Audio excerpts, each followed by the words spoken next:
시편 23편 5절부터 6절까지 말씀, 모든 성도님들이 참 잘 아시는 말씀이고요. 아마 세상 인류 역사상 이 시만큼, 그러니까 시편이 시죠, 이 시만큼 많은 사람들에게 사랑을 받고 또 많은 사람들이 아는 시도 없을 겁니다. 모두가 이 시를 사랑해요. 모두가 이 시편을 가장 좋아합니다. 오늘 이 시편을 보면서 우리가 말씀을 나누고 싶은데요, 제목은 원수의 목전에서 내게 상을 베푸시고입니다. 왜 오늘 이 말씀을 우리가 전하고 함께 나누냐면요, 요즘 같은 때에는 여러 하나님의 말씀들이 많이 생각나는데 그 중에서도 시편 23편 말씀이 우리의 마음을 떠나지 않습니다. 저만 그런 건 아닐 겁니다. 여러분들도 그러실 거예요. 시편 23편, 여호와는 나의 목자시니 내게 부족함이 없으리로다. 주가 나를 인도하신다. 사망의 음침한 골짜기로 다닐지라도 내가 해를 두려워하지 않는다. 주의 지팡이와 막대기가 나를 안위하신다. 여호와의 집에 거하며 내 삶의 풍성함으로 채우신다는 이 아름다운 고백이, 그리고 이 아름다운 찬송과 기도가 우리의 영혼을 점점 채워오는 그런 시절입니다. 이 시편이 그렇게 많은 사람들의 마음에 남고 또 이렇게 어려운 시절에 우리가 생각나는 것은 평온함을 우리에게 주시기 때문이죠. 안식, 목가적인 것, 세상의 모든 혼란과 소음 같은 것들이 다 잦아드는 것 같고요. 이 말씀을 묵상하는 가운데 우리는 어느새 그 풀밭, 그 시냇가, 그 살랑거리는 바람, 그 바람 곁에 주님과 함께 누워있는 것 같고 주님과 함께 앉아있는 것 같은 그런 안식을 누립니다. 그래서 시편 23편을 굉장히 사랑해요. 그래서 이 시편 23편이 제일 많이 읽혀지고 또 펴져 있는 곳은 사실은 장례식장입니다. 제가 장례를 가보면 앞에 이렇게 놓여있는 성경을 이렇게 유심히 봅니다, 한 번씩. 왜냐하면 이렇게 고개를 숙여서 기도할 때마다 앞에 성경이 보이기 때문이에요. 어떤 곳에 가보면, 어떤 성도님들에게 가보면 그 돌아가신 분이 즐겨 읽으셨던 말씀이 이렇게 펼쳐 있어요. 하지만 대부분의 경우는 시편 23편입니다. 아마 대부분의 사람들이 시편 23편을 사랑했기 때문일 거예요. 주와 함께 여호와의 집에 영원히 안식하는 것, 주의 그 선하심과 인자하심이 나를 따르고 나는 여호와의 집에 영원히 거한다는 그 말씀이 아마 임종을 앞둔 이들에게도 참 위안과 위로와 평안을 줍니다. 장례식장에 펼쳐 있을 뿐만 아니라 임종을 앞두신 분들, 그 임종의 침상 앞에서 가족들이 읽어드리는 말씀, 여러 말씀들이 있지만 시편 23편일 겁니다. 여호와는 나의 목자시니 내게 부족함이 없다고, 내가 여호와의 집에 영원히 거한다고 임종을 앞두신 분 앞에 읽어드리죠. 그러니 평온함, 안식을 주는 이 시편 맞습니다. 그러니 지금처럼 어지럽고 힘들고 뭐가 어쩔 줄 모르는 시절에는 시편 23편이 우리에게 위로가 됩니다. 하지만 제가 오늘 5절부터 6절까지 이 본문을 정하며 우리와 함께 나누고 싶은 것은 그냥 평온함 그리고 안식, 그것을 얻기 위한 것은 아닙니다. 시편 23편이 임종의 자리에서 그리고 장례의 자리에서 많이 읽혀지지만 사실은 이 시편 23편은 죽음에 관한 이야기가 아니라 삶에 관한 이야기입니다. 그 삶 가운데서도 날마다 살아가는 이야기입니다. 양이 목자의 인도함을 따라서 날마다 살아가는 이야기예요. 풀밭에서 먹는 이야기입니다. 시냇가에서 마시는 이야기예요. 여호와의 집, 그 집에 들어가는 이야기예요. 먹고 마시고 집으로 들어가 평안함을 누리는 삶의 일상, 그 일상에 관한 이야기입니다. 매일의 삶이 어찌해야 되는지를 알려주는 거예요. 매일의 삶이, 우리가 먹고 마시고 그리고 집으로 들어가서 안전과 안식을 누리는 그 삶이 세상 사람들이 말하는 대로가 아니라 주님께서 우리를 인도하시고 주님께서 우리의 삶의 중심이 되시고 주가 다스리신다는 우리의 모든 일상들을 주님 앞으로, 주님의 관점으로 이끌어오는 그런 시편입니다. 그러니 이 시편은요, 평온하고 목가적으로 보이지만 우리의 평소의 생각에 도전을 주는 말씀이에요. 너희의 삶이 먹고 마시고 집에 들어갔던 모든 삶이 너희들 아무것도 아니었다고 생각하는 거죠. 그게 그냥 주어진 거냐? 그냥 주어진 거 아니다라고 말하는 겁니다. 주께서 우리를 인도하시는 삶이에요. 우리의 현실, 매일매일의 현실이요, 당연한 것으로 취급하는 사람들이 있어요. 거기에 대한 도전입니다. 일상은 당연하지 않습니다. 당연하다고 생각하고 살아가는 사람들이 있는데 그 삶이 제대로 충만하지 않아요. 왜? 매일의 현실이 당연하다면 그것은 무의미합니다. 그냥 주어지는 거예요. 무의미해요. 그냥 날마다 똑같이 옵니까? 그럼 그건 가벼운 거예요. 가볍고 무의미한 삶을 살아가죠. 일상은 늘 그냥 당연히 오는 거지. 아닙니다. 시편 23편이 도전하는 거예요. 매일매일은 그렇게 일상으로 당연한 것으로 주어지는 게 아니다라고 얘기하는 거죠. 어떤 사람들은 일상의 현실들을 내가 얻은 거라고 생각해요. 내가 애써서 얻은 것이지, 내가 힘써서 남들보다 빨리 뛰고 남들보다 수고해서 내가 얻은 것, 내가 먹는 것, 내가 마시는 것, 내가 쉬는 내 집 몽땅 다 내가 만든 거라고 생각하는 사람들이 있습니다. 거기에 대한 도전이에요. 내가 만들었다고 생각하고 살아가면 잘 살 것 같냐? 아니요, 그렇지 않습니다. 그러면 삶은 너무 치열해요. 하루 먹기 위해서, 하루 자기 위해서 나는 내 모든 것들을 쏟아부어 싸워야 되는 치열한 삶입니다. 내 것을 쏟아부을 뿐만 아니라 다른 사람들의 것을 빼앗아야 되고 남들보다 더 앞서야 된다면 그것은 메마른 삶이 돼요. 인생의 매일매일을 당연한 것으로 받아들이는 무의미한 삶, 그것 좋은 거 아니죠. 내가 뭔가를 얻어서 살아야 된다 생각하는 그 치열하고 메마른 삶이 우리를 살아가게 하는 좋은 방법이 아닙니다. 이 삶의 방식에 대한 도전이요, 삶은 그런 것 아니다. 시편 23편이 우리에게 알려주는 도전, 그 도전은 아마 요즘은 좀 더 어려울 겁니다. 많은 이렇게 얘기하시는 거죠. 우리 매일매일의 일상들, 그 삶들이라는 것은 주님께서 다스리시고 주님께서 인도하시는 삶, 그리고 그 삶으로 우리를 부르시는 초대, 삶은 초대라고 얘기하는 겁니다. 주님께서 우리를 환영하신다, 부르신다, 몽땅 다 마련하고 너희를 부르신다. 그러니 너희들 감사와 기쁨으로 살라는 겁니다.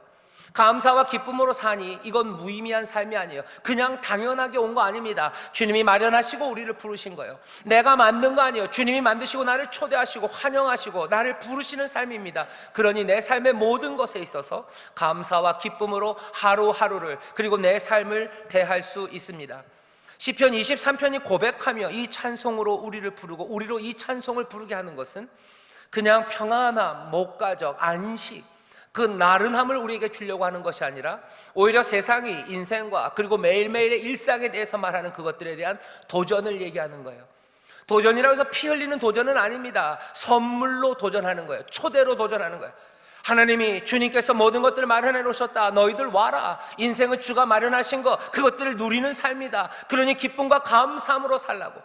매일매일을 무의미하게 살지 말고, 매일매일을 치열하게 메마르게 살지 말고, 주님이 마련하셨으니 너 받아서 기쁨과 감사함으로 살라고 우리를 부르는 이 도전에 여러분들 아멘으로 응답하시기를 주의 이름으로 축원합니다. 어려운 시절입니다. 여러분들 평안함을 찾을 수밖에 없어요. 그래서 이 23편을 읽지만 아니에요. 지금은 평안을 찾아야 되는 거 말이에요. 주님이 평안과 기쁨과 감사를 주십니다. 하지만 그건 어디에서요? 도전에서 시작되는 거예요. 내가 이제껏 살았던 삶들에 대한, 내 삶의 태도에 대한 도전입니다. 이전과는 달라져야 돼요. 주님이 공급하시고 다스리시고 주님이 모든 것들을 마련해 주신 곳으로 나를 부르신다는, 나를 초대하시고 그곳에 나를 환영하신다는 그 믿음이 우리의 삶을 이전과는 다르게 만들어가게 해요. 아마 이 시절은 그래서 이 도전이 점점 더 분명하게 우리 앞에 들려지는 시절입니다. 아마 요즘 여러분들 마음에 하나님께서 23편 이 말씀을 떠오르게 하시고 오늘 우리에게 이 말씀을 읽게 하신 것도 이 삶에 대한 새로운 일상에 대한 도전을 우리에게 주시기 때문인 줄 믿습니다. 자, 도전하는 말씀이에요. 오늘 왜 5절부터 6절까지만 읽냐? 이유는 첫 번째 이유는요, 1절부터 하기에는 조금 시간이 짧아요. 딴 때보다 요즘 설교가 조금 짧아져야 됩니다. 그래서 제가 1절부터 4절, 6절까지 다 하긴 어려워서 그게 하나고요. 그리고 사실 지지난주 금요일 날 3절, 4절은 한번 했습니다. 그러니 앞에가 궁금하신 분들은 홈페이지에 가셔서 금요일 설교에 음침한 골짜기를 지나면서 그 설교 보시면 돼요. 두 가지 이유에서 오늘 5절, 6절만 합니다. 그리고 또 하나 더 있어요. 이 시편 23편을 사람들이 설명을 할 때요, 보통 둘로 나눕니다. 1절부터 4절까지는 목자의 이야기가 주가 돼요. 5절부터 6절까지는 주인의 이야기입니다. 양을 인도하는 이야기. 5절부터 6절은 상을 마련하고 잔을 채우고 집으로 드리는 이야기. 그래서 시편의 23편에 두 이야기가 함께 합쳐졌다고들 얘기를 해요. 모든 사람들이 그렇게 읽는 건 아닙니다. 어떤 분들은 1절부터 6절까지가 몽땅 다 목자의 이야기다라고 읽기도 합니다. 그게 그렇게 중요하지는 않은 것 같아요. 왜냐? 5절부터 6절까지 이 주인이 이 찾아온 손님에게 하는 일은 목자가 양에게 하는 일과 다르지 않습니다. 상을 베푸셔요. 그리고 또 잔을 채우셔요. 그리고 그 집에 거하게 합니다. 먹이는 겁니다. 그리고 마시게 하는 거예요. 그리고 안식을 누리게 합니다. 목자가 양에게 하는 일이나 자비로운 주인이 여기 손님에게 하는 일이나 똑같아요. 먹고 마시고 쉬고 안전하게 거하게 하는 일이죠. 그러니 5절, 6절을 뭐 따로 뗄 수도 있고요. 사실은 앞에 것과 같이 읽을 수도 있습니다. 그래서 오늘은 5절, 6절만 이야기합니다. 오늘 이 시편 말씀을 도전적으로 읽으라고 그랬어요. 그 다음 하나 여러분들에게 드리고 싶은 말씀은 오늘 이 시편을 좀 더 적극적으로 읽었으면 좋겠습니다. 시편 23편을 읽으면 우리는 그냥 주님이 주시는 거 그냥 아주 느슨해요. 굉장히 느슨합니다. 우리의 삶이 너무 빽빽하고 팽팽하기 때문에 어쩌면 느슨한 말씀이 우리의 마음을 이완시키고 평안하게 만들지 모릅니다. 분명히 그런 유익이 있습니다. 하지만 오늘 우리가 23편을 읽을 때는 여러분들에게 말씀드립니다. 여기 있는 이 말씀을 좀 더 적극적으로 훨씬 더 농도 짙게 진하게 읽으셨으면 좋겠어요. 진하게 읽기 시작하는 건 어디서부터냐면 6절부터입니다. 나의 평생에 선하심과 인자하심이 정녕 나를 따른대요. 여기는 이 말씀이 하나도 편하지 않아요. 느슨하지 않습니다. 평생이라는 말이 이게 굉장히 이게 강도 높은 말이죠. 그리고 정녕 나를 따른답니다. 그냥 따르는 거 아니에요. 정령이에요. 훨씬 더 조금 이렇게 쪼아내고 있어요. 농도를 짙게 만듭니다. 나의 평생에 선하심과 인자하심이 정령 나를 따른대요. 이게 얼마나 진하냐? 이 정도 진합니다. 선하심과 인자하심이 나를 따른다는데 선하심과 인자하심이라는 추상적인 덕목이 나를 따른다는 건 아니에요.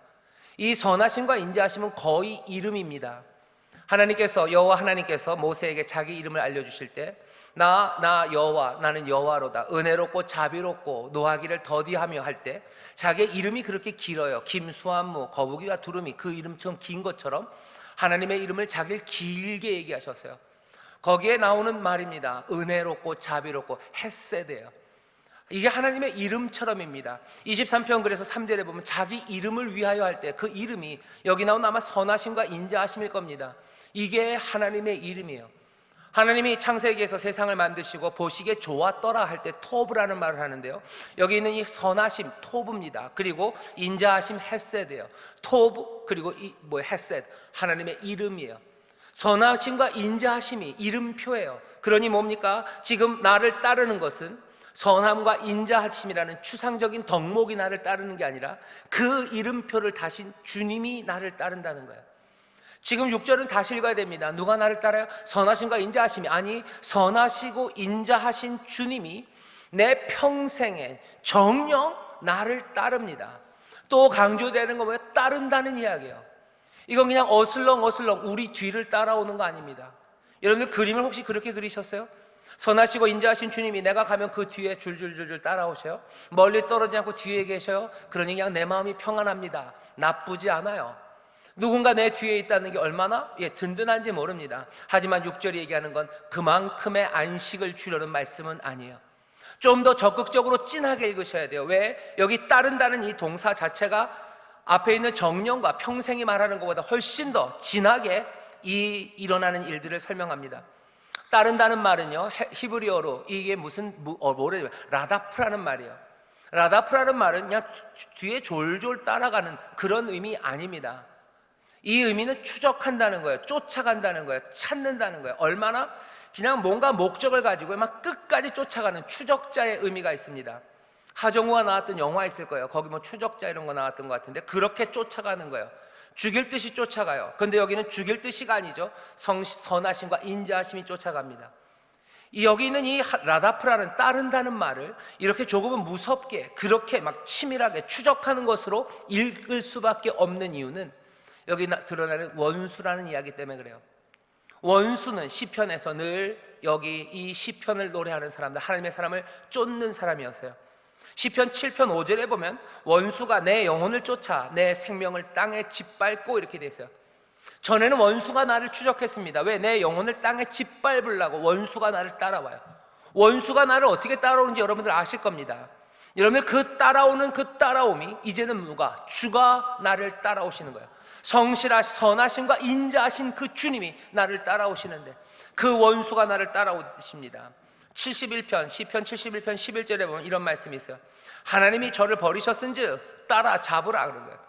원수들이 하는 말이죠. 하나님이 쟤를 버렸다. 그러니 따라잡자요. 잡자. 어떻게 잡으러 와요? 똑같이 하겠죠. 생명을 땅에 짓밟으러 원수들이 쫓아옵니다. 그런데 오늘 본문을 보면 원수는 더 이상 아니에요. 원수는 여기까지 왔지만 그냥 원수는 가만히 있을 뿐입니다. 나를 쫓으시는 이는 이제 누구예요? 여기 인자하심 그리고 선하심이라고 이름 붙은 주님이 나를 쫓으셔요. 나를 쫓으십니다. 그러니 오늘 이 말씀은 어떻게 너무 느슨하게 읽으시면 안 됩니다. 나를 추적하시는 거예요. 잡으려고 쫓아오시는 거예요. 적극적으로 따라오십니다. 이 이야기가 무슨 얘기일까? 이 얘기가 무슨 얘기일까? 존 스타트라고요, 영국 목사님 한 분이 계셔요. 그분이 얼마 전에 돌아가셨는데 그분이 쓴 책 중에 유명한 책이요, 나는 왜 그리스도인이 되었는가라는 책입니다. 그 책에서 유명한 시인 하나 그리고 책 하나를 소개해요. 내가 왜 그리스도인이 되었는지를 그 목사님이 설명하면서 말하는 시인은 프란시스 톰슨이라는 시인이에요. 1893년, 그러니까 꽤 오래된 시집이죠. 그 시집의 제목이 천국의 사냥개입니다. The Hound of Heaven이에요. 천국의 사냥개요. 거기 보면 이렇게 돼 있어요. 힘찬 발소리, 서두르지 않고 흐트러지지 않는 걸음으로, 일부러 속도를 내며 장엄한 긴박감으로. 하운드, 그 사냥개가 쫓아가는 방식이요. 서둘지 않습니다. 사냥개들 무슨 죄송합니다, 동개처럼 그러지 않아요. 따박따박 쫓아갑니다. 냄새 맡고 일어서고, 그리고 흐트러지지 않는 발걸음으로 힘차게 그리로 달려가요. 때로는 압박하는 발걸음으로 막 뛰어가기도 하고요. 긴박감으로 사냥개는 쫓아갑니다. 프란시스 톰슨이 쓴 계속 읽으면 두드린다, 그리고 한 목소리가 두드린다요. 누굴 얘기하는 겁니까? 천국의 사냥개. 개에다 비유하는 게 참 어렵긴 하지만 여기 이 사람 프란시스 톰슨은 자기를 쫓아오는 이 그 분에 대해서 얘기하고 있는 거예요. 이 시의 처음 시작은 이렇게 시작합니다. 나는 그에게서 도망쳤네로 시작되는 거예요. 나는 그에게서 도망쳤네. 그리고 누구예요? 쫓아오셔요. 놓치지 않습니다. 장엄하게, 그리고 서두르지 않고 힘차게 흐트러지지 않는 발걸음으로 쫓아오는 이가 계셔요. 내가 멀리 가도 도망갈 수 없습니다. 왜? 이분은 따라오시는 분이에요. 우리가 원수를 떼어낼 수 없을 거라고 생각했죠. 이제 다시 생각하라는 거예요. 선하심과 인자하심이, 그 주님께서 이제 너희를 쫓아온다고 지금 말씀합니다. 존 스타시요, 이 프란시스 톰슨 얘기를 하면서 모펫 고트리라는 사람 책 이야기를 해요. 그 책 제목은 대단한 연인이라는 책입니다. 대단한 연인이에요. 얼마나 대단하셔요? 그 책에서는 이 톰슨의 시를 어디다 갖다 붙입니까? 오늘 우리가 읽은 이 본문에 딱 갖다 붙여요. 선하심과 인자하심이 나를 따르는데 어떻게 따라다니냐는 거죠. 사냥개가 우리를 쫓아오듯이요, 나를 추적하는 거예요. 놓치지 않는 거예요. 사냥개가 쫓아오면 도망가는 짐승들은 굉장히 괴롭습니다. 떨어낼 수가 없어요. 떨어낼 수가 없습니다. 그리고 괴롭죠. 그 짖는 소리가 괴롭습니다. 괴롭고 붙어 다니고 추적하고 놓치지 않아요. 그렇게 우리를 따라온다고. 선하시고 인자하신 주님이요, 나를 쫓아와요. 우리를 쫓아옵니다. 왜 쫓아와요? 원수는 죽이고 멸망시키러 쫓아와요. 하지만 선하시고 인자하신, 선하시고 은혜가 많으시고 긍휼하신 주님이 우리를 쫓아옵니다. 왜 쫓아옵니까? 목자는 양을 쫓아갑니다. 잃어버린 한 마리 양을 찾아갑니다. 왜 쫓아갑니까? 선한 목자는 양들을 길러요. 양이 사라지면, 내가 도망쳤네요. 양들은 도망칩니다. 길 잃어버립니다. 때로는 악의로, 때로는 고의가 아닌 어쩌다 연약함으로 길을 떠나가요. 하지만 목자는 놓치지 않습니다. 끝까지 추적하는 거예요. 늑대와 이리만 양을 쫓아가는 거 아닙니다. 목자도 쫓아가요. 이제 양과 양을 쫓던 모든 원수들은 잠잠해졌어요. 하지만 누가? 여기 목자가, 선하고 인자하신 주님이 우리의 영혼을 쫓아오시는 거예요. 오늘 이 말씀, 오늘 이 시절입니다. 지금도 주님께서 우리를 쫓아오셔요. 멈추지 않습니다. 우리를 쫓아와서 어떻게 하시려고요? 살게 하시려고요. 생명을 얻게 넘치게 하시려고, 이 상에 앉히시려고 우리를 쫓아오시는 줄 믿습니다. 여러분 기대하셔요. 내 삶에 일어나는 일들이 느슨하지 않아요. 하나님께서 그냥 상을 베푸셔요. 주님이 상을 베푸신다고. 원수에 보셔서 상을 베푸셔요. 상 베푸실 때 그냥 띡 하면, 아이고 아까는 잘 돼서 일부 때는 띡 하면 그냥 상이 쭉 차려지는 거예요. 수락관 상공 상 차려놔라 그러시는 거예요. 야 너, 아이고 죄송합니다, 무슨 부인을 그렇게 부르는 나쁜 사람들이 있어요. 야 밥 차려라 그러면 차려놓은 거예요. 그리고 손님 와서 맞이하는 거예요. 아니요, 오늘 보면 보세요. 주께서 내게 상을 베푸신대요. 여러분 여기서 오해하지 마셔요. 주께서 내게 상을 베푸시니 누구 수락관 상공을 불러서, 아니면 무슨 셰프를 불러서 차린다, 아니요. 주께서 상을 베푸시는 거 우리는 몰랐지만 이제 보니 진짜 주님이 차리신 거예요. 목자가 양을 위해서 상을 차립니다. 목자가 양들이 먹을 것들을 준비하는데요, 그냥 초원이 그냥 저 푸른 초원이에요. 남진 씨가 노래하는 초원이 틱틱 나타나는 거 그거 아니랍니다. 필립 켈러라는 분이 쓴 책을 요즘 재밌게 읽고 있어요. 양과 목자라는 책인데 여러분들 뭐 기회가 되시면 보십시오. 오래된 책이지만 참 재밌습니다. 거기 보면 그분이 목자 일을 하면서, 그 동네 목자 일을 하면서 알게 되는 거예요. 목자가 양이 먹을 초원을 준비합니다. 그건 그냥 좋은 초원이 자동으로 있는 게 아니에요. 양들이 먹으면 죽는 독초들, 독풀들이 있습니다. 그러면 뭐예요? 목자는 그거 가서 미리 양들이 먹기 전에 다 뽑아야 되는 거예요. 하루면 다 되냐? 아니요. 다음날 또 자랍니다. 매일 아침 양들이 오기 전 목자는 땀 흘리며 그 고된 일을 홀로 그것들을 해내는 거예요. 아무도 도와주지 않아도 그 일을 해야 됩니다. 왜? 양들에게 먹이기 위해서요. 자비로운 주인이 오늘 손님에게 상을 차리기 위해서 그냥 됩니까? 아닙니다. 이 선하시고 인자하신 주님께서 우리의 영혼에 만족과 생명을 얻되 넘치게 얻게 하시려고 무엇을 했는지 사람들은 몰라도 우리들은 압니다. 외롭고 고독하게 혼자 걸으셨던 그 길들을 알아요. 밤이 맞도록 기도하시고 땀방울이 핏방울이 되도록 기도하시고 십자가 그 골고다로 가신 그 길을 우리는 압니다. 그 일들을 알아요. 그냥 마련된 상이 아닙니다. 그냥 영생을 주시고 우리가 은혜 가운데 살아가게 하시고 주의 보호하신 가운데 우리의 삶을 풍성하게 하시기 위하여 주께서 준비하신 줄 믿습니다. 인자하심과 선하심으로 우리를 그렇게 따르셨던 주님이 이제는 또 뭐예요? 그 선하심과 인자하심으로 우리를 위하여 상을 예비하신 줄 믿습니다. 그 상 앞에 우리가 선 거예요. 이 상은요, 우리에게 영생을 주셨을 뿐만 아니라 우리를 날마다 예배할 때 우리에게 주시는 것뿐만 아니라 우리의 일상에 주시는 겁니다. 여러분들 보셔요. 십자가 그 길로 갔던 그 길이 어떤 길이에요? 그 준비하는 길이에요. 모든 것들을 다 내놓으시고 고뇌와 그리고 아픔 가운데 가십니다. 육체적인 고난 감당하셔요. 정신적인 고통들 다 받아 마시십니다. 그리고 영적인 고뇌 가운데 모든 사람들의 누명 씌우는 일들, 험난과 험담들, 비난들 몽땅 다 감수하시고 땀 흘리시고 애써서 그 길로 가셔서 그렇게 우리를 쫓아오셔서 영생이라는 상을 차려놓으신 거예요. 그것만입니까? 예수님께서 성찬을 얘기하셔요. 모여서 예배할 때마다 너희들 나를 기억해라. 마가복음 14장에 보면 처음으로 성찬을 하셔요. 이건 너희에게 준 내 떡이다, 내 몸이다, 내 살이다, 먹고 마셔라. 그 다음 말씀이요, 목자를 치면 양들이 흩어지는 것처럼 너희들 다 흩어졌구나. 그 얘기 하셔요. 너희가 성찬에 나와서 먹는 건 뭡니까? 이 예배하는 이 자리가 하나님이 마련해 놓으신 자리예요. 은혜의 자리입니다. 우리가 여기 왜 오게 됐습니까? 우리가 여기 왜 왔습니까?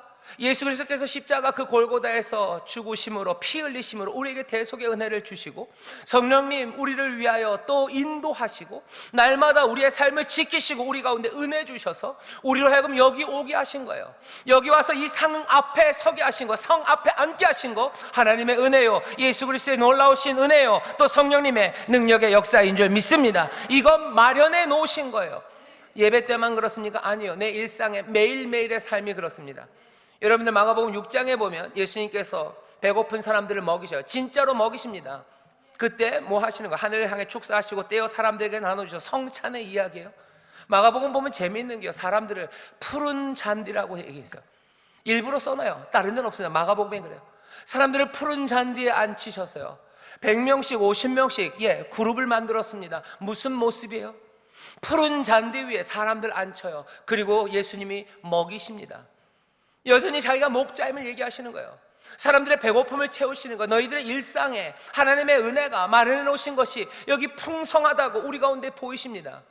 십자가 그 구원으로 우리에게 주신 영생이라는 그 식탁들, 날마다 예배 때마다 우리에게 펼쳐주시는 이 예배의 은혜의 이 자리들, 배고픈 우리들 또 먹고 마시게 하시는 내 일상에서 주님께서 뭐라고 얘기하시는 거예요? 내가 그 상을 준비했다고. 우리는 뭐라고 고백합니까? 주께서 원수의 목전에서 내게 상을 베푸셨으니 우리의 고백인 줄 믿습니다. 우리의 일상은 주가 베풀어 놓으신 상인 줄 믿습니다. 주가 베풀어 놓으신 식탁인 줄 믿습니다. 그러니 어떻게 하셔요? 감사함으로 드시기를 주의 이름으로 축원합니다. 먹으셔요. 그리고 마시셔요. 생명의 떡을 먹으시고 그 언약의 잔을 마시시고 성령을 들이키시기를 주의 이름으로 축원합니다. 구원받는 그 자리에서 그랬어요. 예배 때 그럽니다. 그리고 매일의 매일의 일상에서 내가 먹고 마시고 집에 들어가 안식을 취할 때마다 그 생명의 떡을 먹으시고 그 언약의 잔을 마시시고 성령으로 충만하시기를 주의 이름으로 축원합니다. 말씀으로 살아가는 거예요. 하나님이 주시는 언약의 소망, 은혜의 소망으로 살아가는 겁니다. 성령의 인도하심 따라 날마다 기쁨으로 살아가게 하신 줄 믿습니다. 우리가 만든 거 아닙니다. 주께서 예비하신 줄 믿습니다. 주께서 풍성하게 차리신 줄 믿습니다. 그 차려놓으신 것, 생명을 얻되 풍성히 얻게 하시려고 우리에게 주셨으니 여러분들 기쁨과 감사함으로 드시고 알뜰하게 드시기를 주의 이름으로 축원합니다. 여러분들 아실 거예요. 여기 밥 차려보신 분들 아셔요? 양성평등해야 돼요. 남자만 차리는, 아니 여자만 차리는 거 아니에요. 남자도 차립니다. 여러분들 우리 남성 성도님들 집에서 열심히 밥을 차렸어요. 근데 애들이랑 또 뭐요? 부인이 오셨어요. 와가지고 거들떠도 안 보고 그냥 갑니다. 그럼 어때요? 어차피 라면 하나 끓여 먹으려고 그랬으면 괜찮아요. 하지만 그날따라 내 모든 마음과 내 모든 정성과 힘과 내 모든 땀과 피를 쏟아서, 그렇죠? 피를 어떻게 쏟아요? 칼질하다가 쓰는 거죠. 그러고서 차려놓은 거예요. 피 몇 방울 섞였어요. 그런데도 와서 티미하게 안 먹고 가면 여러분 어떠실 것 같아요? 상을 엎어버리신다 그러는데 그건 아니죠. 그러시진 않을 거예요. 하지만 기쁘지는 않습니다. 생명을 얻되 넘치게 하려고 주께서 십자가에서, 그리고 지금도 우리를 위해 기도하시며 성령님 역사하시며 우리의 삶의 진리를, 그리고 또 약속을, 소망을, 그리고 성령님 우리와 함께 하시는데 먹지 않고 그냥 갑니다. 그러면 기쁨은 없어요. 주님이 얘기하시죠. 내 기쁨에 너희가 참여했으면 좋겠다. 너희가 먹는 거 그게 기쁘다. 너희가 잘 되는 거 기쁘다. 예레미야서 29장이죠. 요즘 그 말씀이 계속 생각납니다. 너희를 향한 내 생각은 내가 안다. 그것은 재앙이 아니다. 그것은 평안이다. 너에게 미래를 주는 것이다. 너에게 소망을 주는 것이다. 그러니 너희들 나에게 와서 나를 찾아라. 그러면 내가 너희를 만난다 얘기하십니다. 구원의 자리에서 만났어요. 십자가 그 아래서 주님을 만났습니다. 예배 때마다 주님을 만납니다. 매일의 일상에서. 코로나 여러 가지 어려운 시절입니다. 여러분들 이 말씀을 묵상하셔요. 주께서 내 원수의 목전에서 내게 상을 베푸셨어요. 이 상은 만만한 상 아닙니다. 마켓컬리가 갖다 준 거 아니에요. 야쿠르트 아줌마가 가져다 주신 거 아니에요. 이건 주께서 모든 것들을 내놓으시며 우리의 삶에 주시는 귀한 선물입니다. 목자 되신 주님이 땀 흘리시고 피 흘리시고 모든 것들을 다 감당하시며 지금도 사랑하심으로 내어주신 일상이에요. 당연히 온 거 아닙니다. 내가 얻은 것 아닙니다. 이 삶으로, 이 하루로 우리를 불러내셨어요. 이 영생으로, 이 일상으로 우리를 불러내십니다.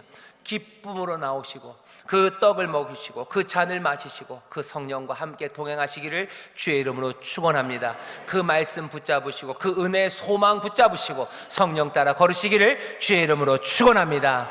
이 식탁을 주께서 풍성하게 하실 줄 믿습니다. 기도하겠습니다. 하나님 감사합니다. 하나님의 은혜로 살아갑니다. 주님이 우리에게 행하신 놀라우신 역사로 살아갑니다. 아버지 하나님, 이 상이 날마다 우리 앞에 펼쳐집니다. 아버지 하나님, 이 떡을 먹으며 이 잔을 마시며 아버지 하나님 늘 성령과 함께 동행하는 복된 삶이 되게 하여 주시옵소서.